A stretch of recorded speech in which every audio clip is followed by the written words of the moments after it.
Very good morning to all the students. In continuation with our interaction via posted notes, some video lectures, old video lectures, we are going to have a few more sessions of the same under this importance capture. The intention is to cover the syllabus and make it comfortable for you to read and then practice. So it will help not only for the IA as well as your final exam, that is a CE. So I request you to follow it carefully. If you are really serious, make a point to write the things, and because it is time to time, you can always ask your doubts, if any, to this mail.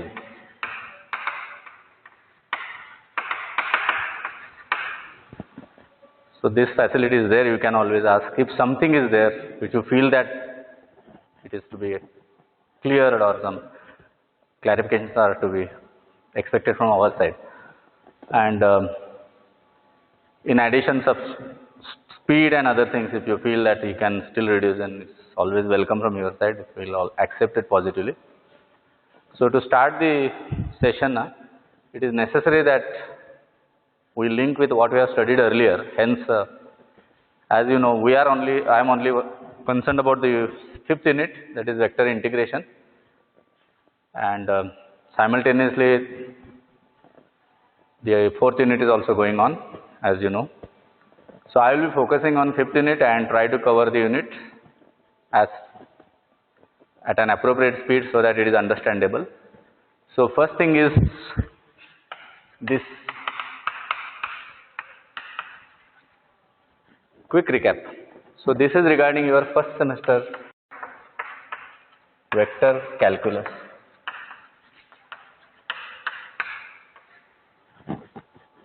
So the concept of vectors was introduced in first semester as one of the units, and various things were done, and it was at the elementary level, and more or less it was a short unit with very few variety of examples. There was very clear and straightforward examples that we studied.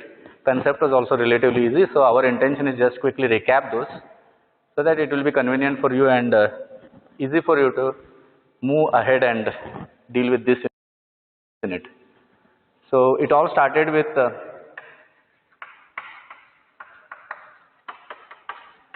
scalar point functions and vector point function.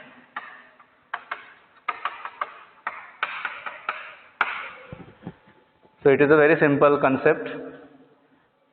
So the word function is there and there is a word point also in both of them, and only difference comes in this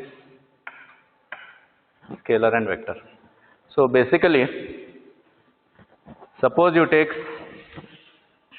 some region space anywhere and define a scalar at each point of the space. Scalar at each point. So here, here, etc. Then it is known as scalar point function. So because they are scalars, they only have magnitude. There is nothing like direction in that case. So how to express the scalar point function? So scalar point function normally is expressed as small f, phi, psi, etc. Small and without any arrow, etc., because it's a scalar. So if I want to write some example, I will write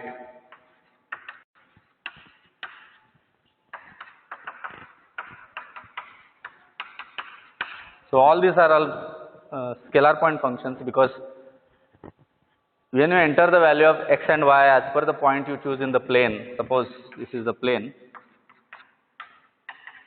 take some point, say 1, 3, then this will give you 3. Suppose you take the second function, then it is a point in space.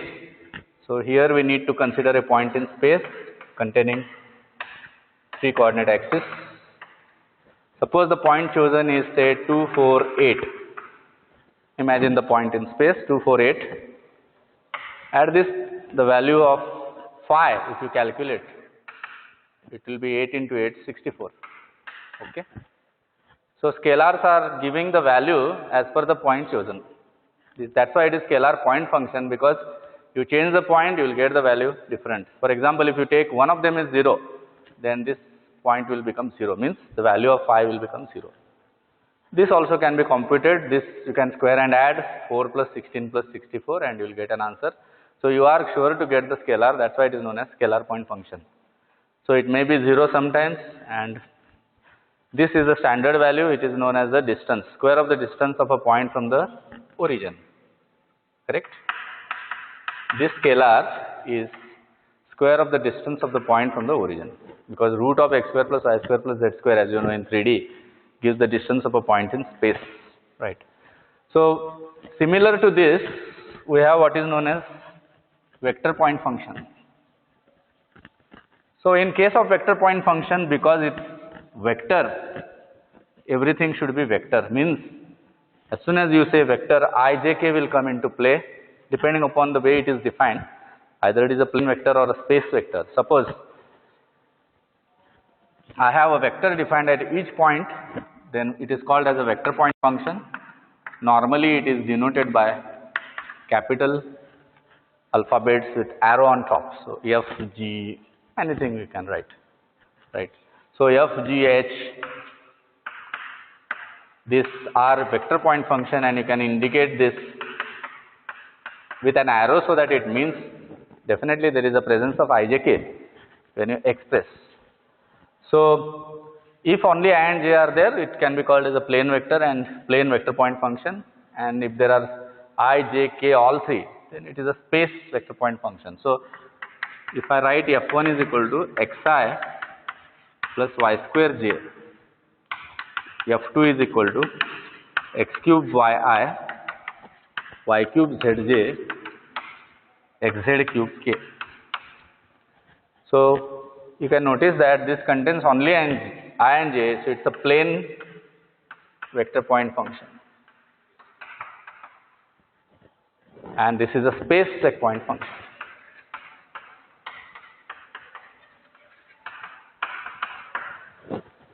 I hope this is clear, and there is not much to further elaborate on this, because I, j, k will indicate that is the vector surely. One specific vector that is crucial now also, it was there also in the last semester, now also it is going to be there, common, is your position vector of a point in space, xi plus yj, in plane it is, because there is no z, and it is xi plus yj plus zk, is a space. So position vector of a point join the origin and that point on the surface or whatever plane region, then it is given by xi plus yj, and it is xi plus yj plus zk. So this is the common thing which is used not only in first semester, also in the second semester. So after this basic idea, we have the most important term defined in first semester, the del operator or the vector operator.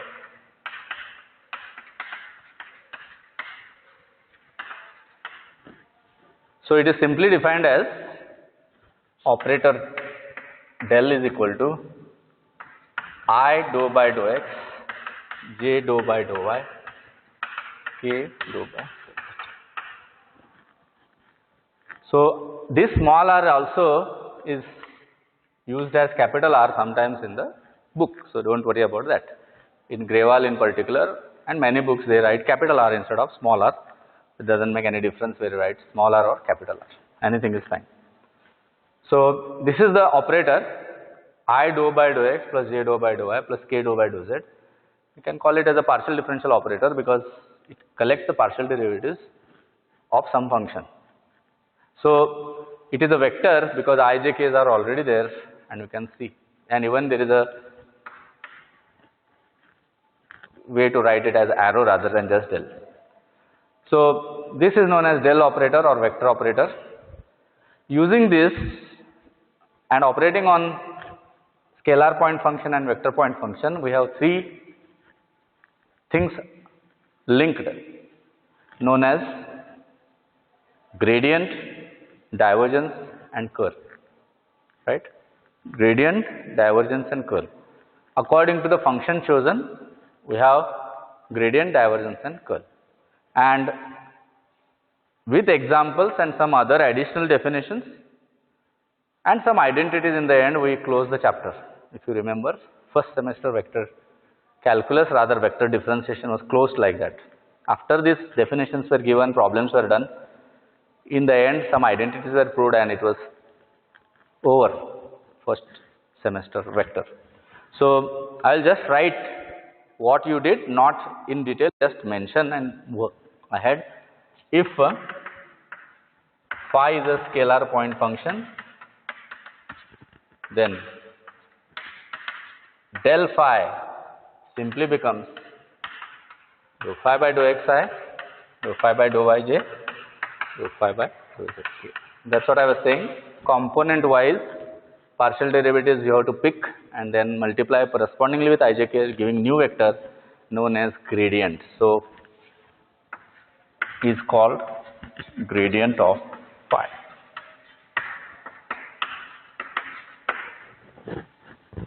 So important is scalar point function, based on that gradient. So take one example. If I say xyz is the function, what is dou phi by dou x? It is yz. So if I want to write del phi, I will write yz. What is dou phi by dou y? It will be xz. Symmetric expression is there. What is dou phi by dou z? It is xy. So it will be xy. Okay. So this is your gradient of phi. So we see gradient does the conversion of scalar to vector. Earlier it is a scalar. What you get in the end is a vector. Okay. So gradient has significance with respect to the geometrical interpretation. So as you know, again I am just mentioning it because you have done it.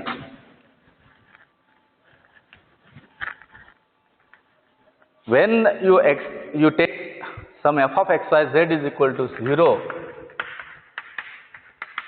or C as a surface, then what this del f gives? Vector normal to the surface, right? What del f gives? Vector normal to the surface. So just compute this. So for example, if this is the surface, then this is the vector normal to the surface. Now this is a variable expression. If you take some point, you can get that corresponding vector. For example, here if I take the point 1, 1, 1, the vector normal to the surface becomes I plus j plus k. I repeat, if I take the point 1, 1, 1 and ask find the unit vector vector normal to the surface phi is equal to x, y, z, then the answer is this. You may say, why you are not taking C into account? Actually my surface here is xyz is equal to say 100 or 10 or something.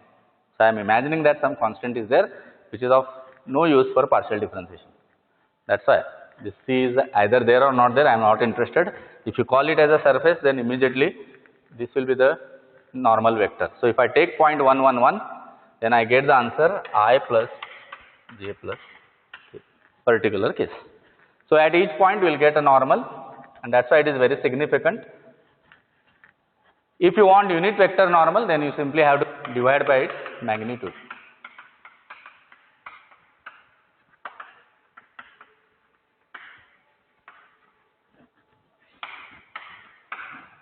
Or yes. Using this you could obtain the angle between surfaces as angle between normals. I will not go in detail. As angle between normals we obtain. Two surfaces are there, common normal is drawn to two of them and that angle is measured, or one surface, two different points, they will intersect.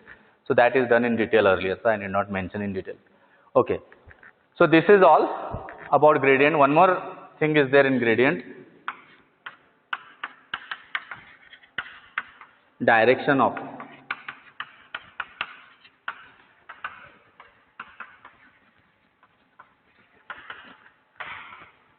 maximum change in F.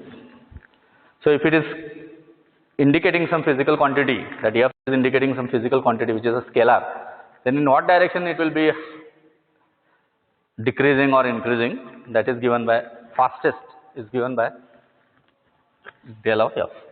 So how fast the temperature is decreasing, how fast the temperature is increasing, if this maximum change is required, you just need to find this del F. And that point you can substitute and then tell that that is the direction. So that mosquito problem we discussed last time, this one semester, and some other examples. Okay, not much was done, only it was mentioned, right? After this gradient, so I hope this is clear. I also, of course, you need not remember everything as it is. I am just revising. It is not part of this semester, so don't be so serious about this part. I am just revising for your revision sake, nothing more than that, so that it will be handy for you. If you take now F as a vector point function, because there is an arrow, then we deal with two things with del. As you know, del is a vector operator, hence you cannot just write del F or something, it should be either a dot or cross. So between two vectors, two operations are defined. So in basic vector algebra, you have studied them. Apart from addition, subtraction, etc., two vectors can be taken as a dot product and they are taken as a cross product. So when you take dot product with F, then it is known as divergence of F.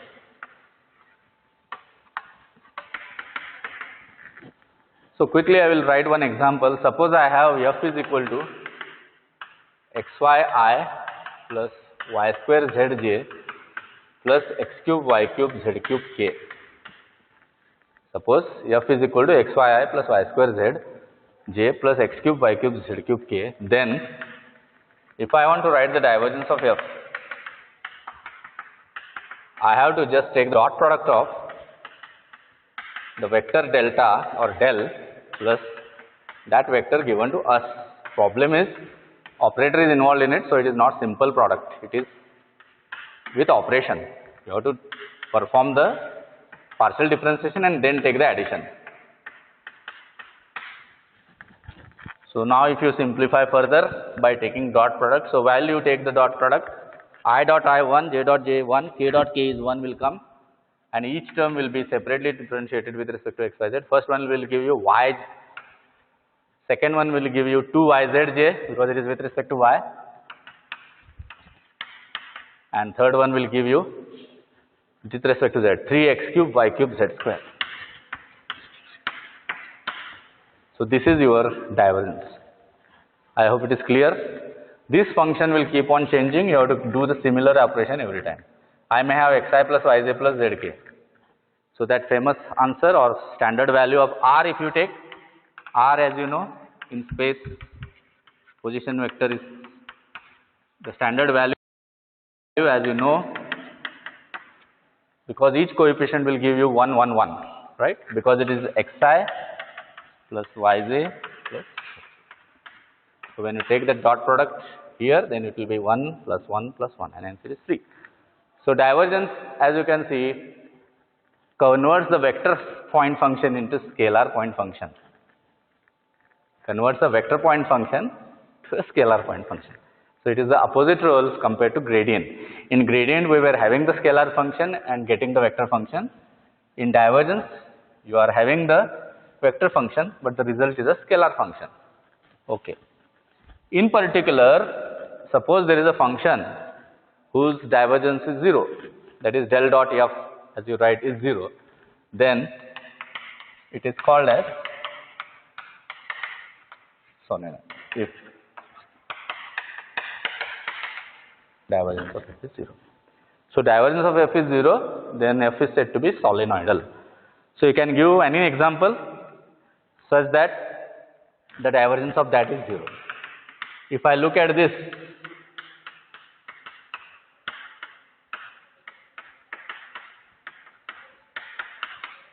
then I can safely say that it is solenoidal. So last time around also it was mentioned, what is very trivial example and what is something which is non-trivial. So this is trivial, simple reason. Don't have any x, so nothing will come from this. See this? Don't have any y, nothing will come from y. Don't have any z, nothing will come from this. So when you actually operate, you get it as 0 plus 0 plus 0. So absolutely nothing. There are other possible ways in which you can get the answer. For example, I am not writing that example, I am telling. Possible that you may have addition and then subtraction with 4x square giving you 0. Or even you may have xy plus yz and there we have xy plus yz with negative sign. So that again the result is 0. So divergence may be 0 by any reason, but the most important or the simplest one is the trivial case. As it is, without any calculation also, some can say that it is immediately solenoidal. Clear? So this is regarding the solenoidal vector function defined immediately after the divergence of a vector function. When it is solenoidal, then. So again, we did some examples, sometimes find the divergence or show that it is solenoidal or something like that. Okay. Sometimes f was not given, it was asked to obtain as gradient of something and then find the divergence. For example, I have then find divergence of gradient of phi. This was also there. Because normally when scalar vector function is given, it is so easy, just take the product and finish. But when it is not given directly, you need to find that grad phi first using that formula. You know that dou phi by dou xi, dou phi by dou yj. Then afterwards you have to take the divergence of that. It is requiring little more effort from your side. This type of examples I have done. Finally, with a vector, there is another thing which is known as curl of f. So in case of curl, the cross product of the vector operator with f is taken. And throughout, our f can be taken as f1i, f2j, f3k throughout the discussion on vector function. Or you can take it as phi I or fi plus phi j, whichever you feel okay. Not much in the symbol or what you write denote. Something you see, either you take f5 say or you take f1, f2, f3. What they are the components, each component of ijk. F is here, phi is here, psi is here. Or you can call it as f1, f2, f3. So when you write divergence, you can just write dou f1 by dou x, dou f2 by dou y, dou f3 by dou x. Or if you are talking about this, dou f by dou x, dou phi by dou y, phi by. Anyway, you can take, but this is the end when it comes to divergence. So divergence gives like this.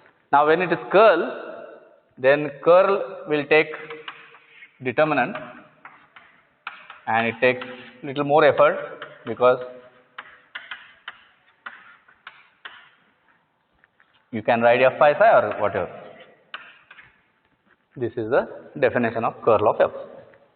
Again, I will not take any example because it takes time and we don't want to waste time over what is done earlier. So cross multiply and then simplify, etc. Partial derivative calculation, etc. So curl is not so simple concept because of that cross product. Hence, writing the curl will always take time.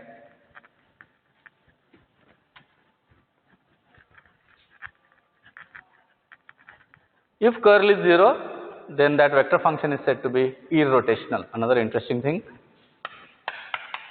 If you take a vector function where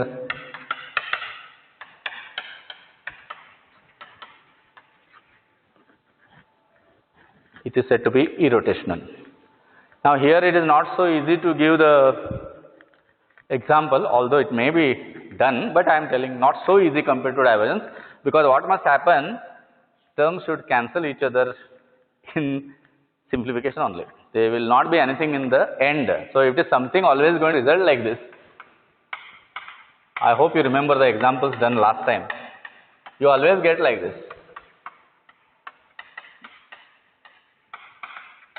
Something like this. So when irrotational is to be shown, this is the way it comes. All are balancing each other and cancelling each other. Then only it will become irrotational. So that's what. Not so easy to write an example. So if irrotational is there, then f is irrotational is there, then del cross f is 0. And there is a direct link with this word irrotational with your angular velocity and linear velocity vector, the connection given as V is equal to W cross R and then, or omega cross R, and then curl of U, you show that 2 times omega something. So from that only this has come up, irrotational word. So this is regarding the irrotational vector function. And after this, some examples were there, and there was something known as identities, in which one of them was this curl gradient phi is equal to 0. This is a very standard identity, can be shown very quickly how it is coming. So as you know, this is the curl of a vector function, so it is 0 means curl is 0 means grad phi is irrotational. Grad phi is irrotational. So very important thing, any scalar function, if you take gradient, it is irrotational, correct? That is the meaning. Any scalar function phi, if you take its gradient, then it is always irrotational, not verify, because it is proved in general. You can prove it in general. So because if you are knowing f, you can equate with this f, then can you get a phi? Because I don't know what is grad phi, I just know what is f. I don't know phi, I am only given f. So what I will do is, I will try to extract this from phi. That is known as scalar potential. So last semester, after showing that it is irrotational, always the problem was find its scalar potential. So find the scalar potential of f. If f is irrotational, show that f is irrotational and then find its scalar potential. This was the typical example that we had in the end, almost the end. In fact, it was just before the identities, if you are remembering all this. So this is the thing that we had, scalar potential of a vector function whose curl is 0. So if it is 0, then you go ahead and find that. The procedure was based on partial differentiation. 2-3 methods are there, anyone is fine. Although we are not doing that here, so don't worry. This was all in brief. I wanted to speak about basics, and it was a quick recap of what we have studied earlier. Now comes the second semester unit 5. So as I said, if any doubt, anything you want to say regarding speed or my delivery style, please feel free to mail it to that mail, sudhir@jit.edu, because it will help us also. Because physical contact hours are almost impossible now, and in case exam is conducted, you have to be ready for it. You can't give any excuse, right? Let us start the unit 5 of this semester, second semester, and the title is, as you know, is vector integration.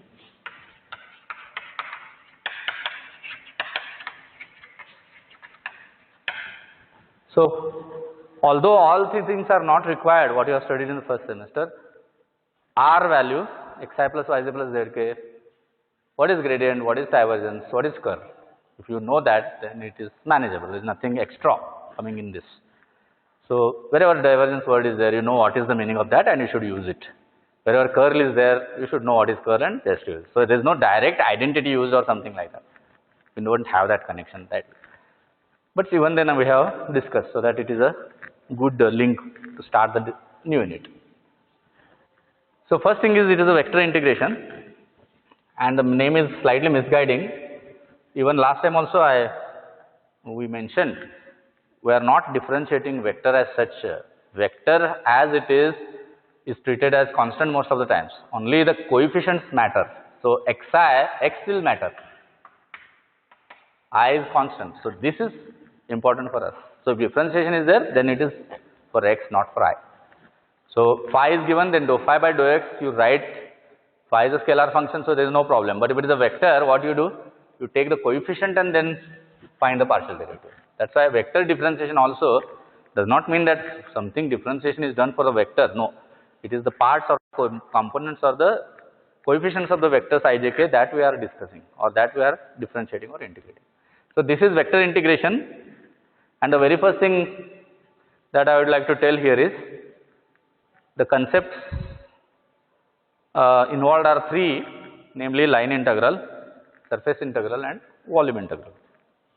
Line integral, surface integral and volume integral, and they have three dimensions, as you can see. So when you say line, what you only think about the direction of that line. We don't think of anything else. When you say line, what you are only worried about, how it is going, how it is moving. You are not worried about what region is there, where it is there and all that. We are only knowing that it is to be along that line, whatever is there. Similarly, when it is a surface, it is more bigger and it has a thickness also. We are talking about this surface or even that surface of the tube or anything, or that upper surface and so on. So that is two-dimensional thing. And when it is volume integral, already in double triple integral we come across triple integral. Volume is normal volume integral. There is a space occupied by some units, some limits. That space will occupy volume, and that volume we consider. So line integral, when you are defining, when you are starting, the very first thing that I would like to mention is this line is not a straight line, need not be a straight line all the time. So very important, line is not straight line, need not be straight line. So this first thing you should remember is vector integration. Line integral does not mean that some line only always is there, some straight line only is there like this. No, need not be always. It may be even curved line. That's why we see in your notes also you can see curved only lines are taken. Even some examples are there in the book where straight lines are also there, but just remember line means any type of line. Okay. So let us define the line integral quickly. Again, this is only for the understanding of the concept and to understand how it has originated, how it is defined. So always I link this with first definite integral, which we did long back, then the double integral, which we did just before this. So if you remember, for definite integral, some curve was there and then the limits were fixed and this area was given by that definite integral. In case of double integral, there was some function defined over a region. Both x and y limits are there, and again it was giving some value over that region. And as an application, if you don't take any function, then obviously you are just covering the region as length and breadth, so it will become area. So this gives area of R as an application. Because we had examples to start off with some function, x square or x plus y or sin x plus cos, anything. So we had to integrate, we had to use the given limits correctly. If strip is there, we have to select the strip correctly, whether vertical or horizontal. Accordingly, you have to follow the order and answer. If order is to be changed, we have to change the order. Sometimes you have to change the coordinates, polar coordinates, etc., and then evaluate it. So all is over this region. So what you are doing is over the region.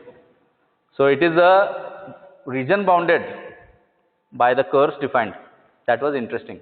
Sometimes the region was infinite also. Suppose I say first quadrant, then I need not get any end, but still it is a region. X is going from 0 to infinity, y is going from 0 to infinity. So this is the region, infinite region. So it may be infinite. Okay. So now line integral will be defined for a line in space. And because it is in terms of vector, we have to define in this manner. Consider a continuously differentiable vector function. This is only to be observed, need not worry about the details. Just see what I am writing. That's all. Vector function at each point of a line. So let us say that that line is like this.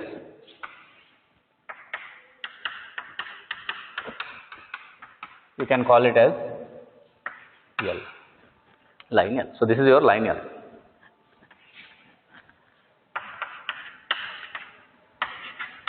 Divide L into small segments with points. Say P0, first point, P1, Pn. So we are dividing this line, and imagine that this is our first limit, lower limit. Okay, start with P0. P1 is near, P2 is next, P2 is, Pn is the last. Okay. Now, at each point, what is important is how you measure the location of a point. It is always with respect to position vector. That's why it is so important. I know this point is different because this distance from the origin is different. This is different, this is different, this is different. So when you fix the origin somewhere here, suppose this itself is the origin, then all these are with respect to position vector. They are classified with respect to position vector, otherwise you cannot distinguish between them. That's why that is very important. So consider continuously differentiable vector function at each point of a line L. Then consider the sum f of Ri, delta Ri, small ri I will use. Say I am using dot product and I am using capital F. So vector function is always indicated by capital, that's why I have used capital. So I am calculating the function value at the point between P0 and Pi, Pi and Pi plus 1 somewhere, and also I am multiplying by that length. So where delta Ri is length of some part, Ri minus 1 or Ri plus 1 minus Ri, anyway you can take.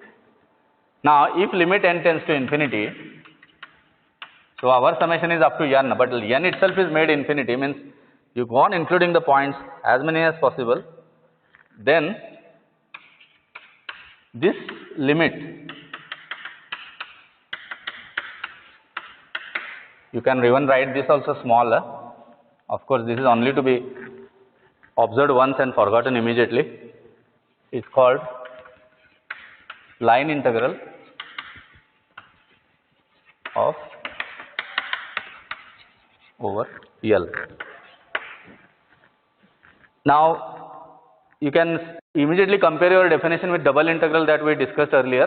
It is more or less similar. There also we took the function f of xi yi, and there we took the multiplication of delta xi, length and breadth, small length, small breadth, and there also we took the limit very large so that they are merging it.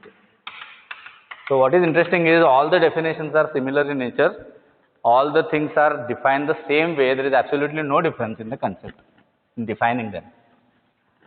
So line integral over L, line integral over C is denoted by, I took it as L, but you can call it as C, because in examples and all that we write, this is our line integral definition. So curved line is general line, that's why it is chosen as C, because it need not be actual straight line, it may be curved line, any arc, etc. So this is the line integral of over C denoted by f dot dr, right? So now we immediately see that this expression is a lot more simple to understand, because what is f, they will provide, or you can take any, but what is dr, you know, there is nothing to be worried about. This is well known thing. So what is dr? If you know r, then it is very easy to write the differential of that as dxi plus dyj. This is a simple differential of r, that position vector. Now if you take f as some particular function, f as some particular function with coefficients. So imagine you know the value of f itself I know, say it is f I, phi j plus psi k. Then just see what happens to f dot dr.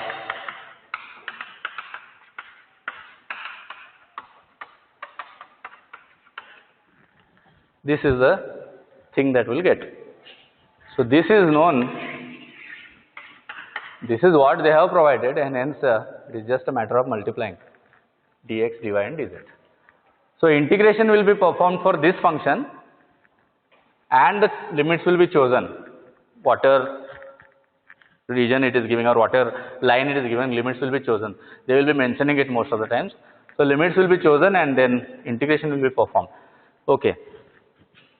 Now, before we go on to that integration part, there is a possibility that that line itself may be closed line. So it need not be single line, it may be combination of 2-3 lines. So remember, you have to move along the line. It need not be only one line, there may be more than one line. For example, if I am saying that this is my line, then it is not only OA or AB or BO, it is combination of all the three. So line itself is 3 parts, namely OA, AB and BO. Along each one of them separately you have to evaluate this integral. Just like definite integral property, if you have more big interval 0 to 7, if required you can make 0 to 1, 1 to 3, 3 to 5 and then 5 to 7 and bit like that only. Here from O to A you find out, from A to B you find out, B to A you find out. That will be the final answer. But interestingly, what type of line it is? Closed curve we can say. It is curve only. Even it may be a semicircle, possible. Yes. It is a semicircle, but it is closed, bounded by the x-axis. So see here. This line you go along and then come back. So semicircle above the x-axis indicated by that, hence it is also closed. So both are closed. If there is a closed curve, it is written in this manner. So this indicates for closed. So phi is indicated, or that symbol is rounded off when it is a closed curve. If it is not closed curve, then you can just write C like this, it is enough. So this is regarding the line integral definition. As I said, you have to simply forget it, because just like double integral definition, initially we take interest, afterwards we will ignore it, because you must worry about how to solve rather than how it is defined. Solving is important, there we need to think logically and all that. So this is closed curve, for closed curve symbol. So if I ask about a circle, you should use this symbol. Of course, sometimes you may forget, but it should be written like this. If I say among a triangle or around a square, every time you should use this symbol. Clear? Square, rectangle or triangle or circle, ellipse part, parabola cut by a line. So it is possible. This is also possible. So this is closed. So one thing you notice, while writing the line integral and the direction, I am keeping that sign anti-clockwise. So one thing you remember, when you are finding the line integral along a closed curve in particular, anti-clockwise is taken as positive. Very important. And obviously the other one is.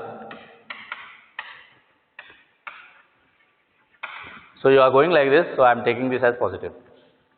And obviously when you take the opposite direction, the answer will be simply minus.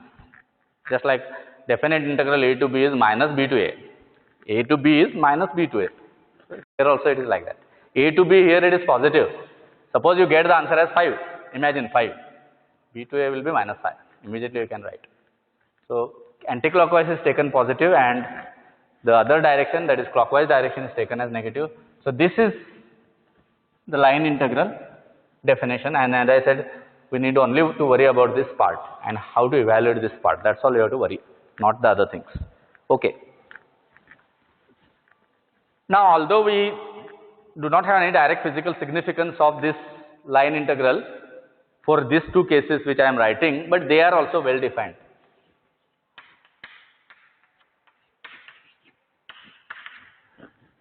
It is possible that you may have to evaluate f cross dr. So as you can see, there is no dot now, there is a cross, so it is much more complicated. It has to go like this, correct? Then there will be dx here, dy here, dz here, then f phi psi.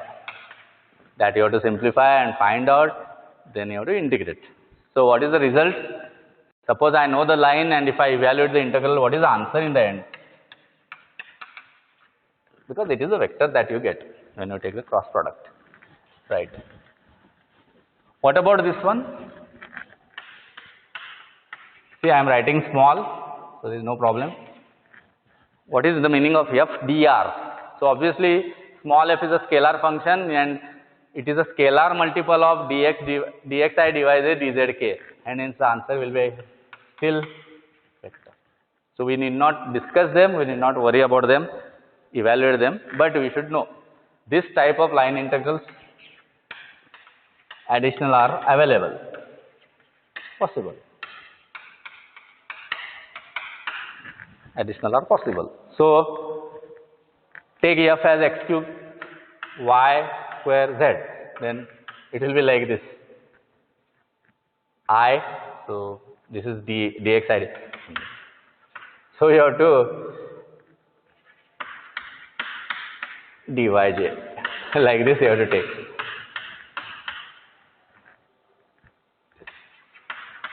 This you have to take and then integrate. So that's what, just multiply all the terms. So these are not considered by us or discussed by us. Our interest will be only in the first type of line integral, f dot dr. Okay. So as you know, what is f dot dr is mentioned clearly, f dx plus phi dy plus psi dz. Okay. Two things are to be mentioned now. If you consider f as a force vector, then this indicates work done by a force in moving particle along C. Correct? Take it like that. So force is applied and it displaces somewhere to somewhere. Suppose here it's the original point and it goes here, and there is a force acting on it. Then it is given by this line integral C f dot dr. Okay. So one application coming up very quickly is that force giving you the work done, force operated or force acted giving you the work done. This is one. Okay. Now the next thing is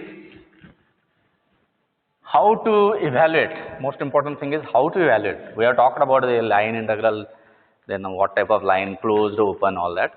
Now what is the procedure to evaluate?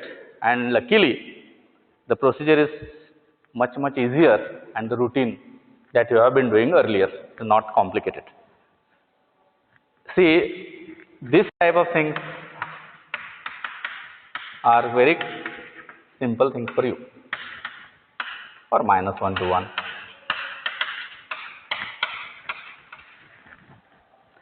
This is well known thing, definite integral with one variable. You know what to do, how to manage, how to get the answer. Sometimes you can use odd function, even function case. This is odd function, the answer is 0. Directly you can say. So all these things you know, because limits are -1 to 1. Luckily your line integral also is like that. Correct? The line integral is also like that. It is not different from that. Then immediately the question arises, how you manage the variables. Simple reason is, or simple reasoning is, suppose you are dealing with plane, important. Suppose you are dealing with plane, function defined over a plane, vector function defined over a plane.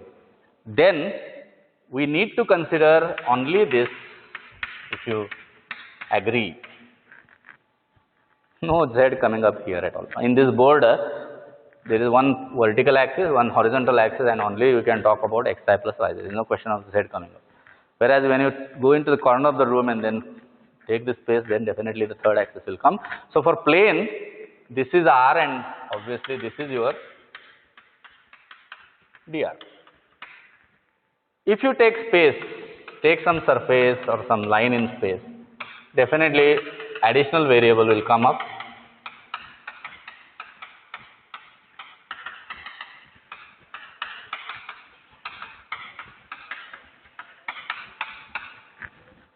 This is the way. So which way they have given, or on what part the function is defined, where it is defined, whether it is in the plane or space, accordingly you need to take the value of r and dr as xi by z or xi by z plus zk and then take it. Clear? So this is regarding the r. Now the variable problem. As you know, there are three variables in general, I am saying. If I say they are all linked together, what will happen? If I say they are all linked together, then you will say that all can be expressed in terms of one variable, say x. I am saying say x. So I repeat again, there are three variables because your f, phi, psi, see, look at this function. They are all three variables, dx, dy, dz. Even f, phi and psi also will contain three variables. If I say all are linked together, because it's a line, so they will have some relation to be satisfied by that. It cannot be independent of anything. It will be dependent on each other. So if I say all can be written in terms of say x, then what is the procedure? Whatever is y, write in x. What is z, write in x. What is dy, write in terms of dx. What is dz, write in terms of dx. I hope I am giving you idea.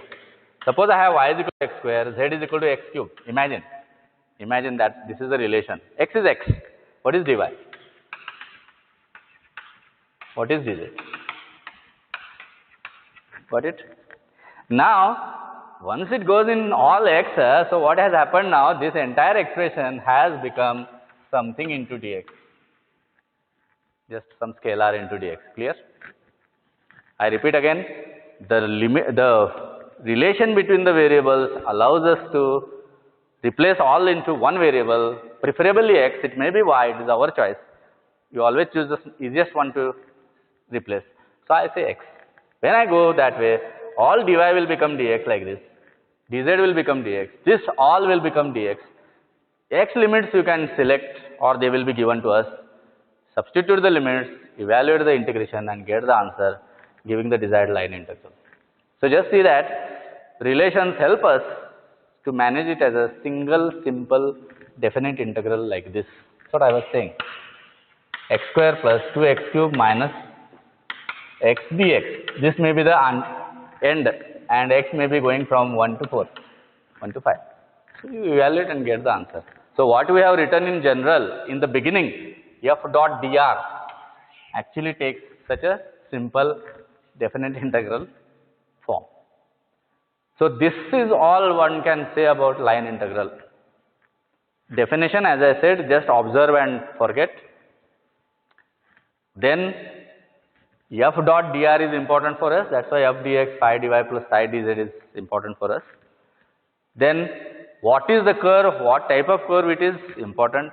It may be closed like this, like a triangle or a semicircle bounded by the x-axis, or it may be just like some line or some straight line or even some parabola line like this.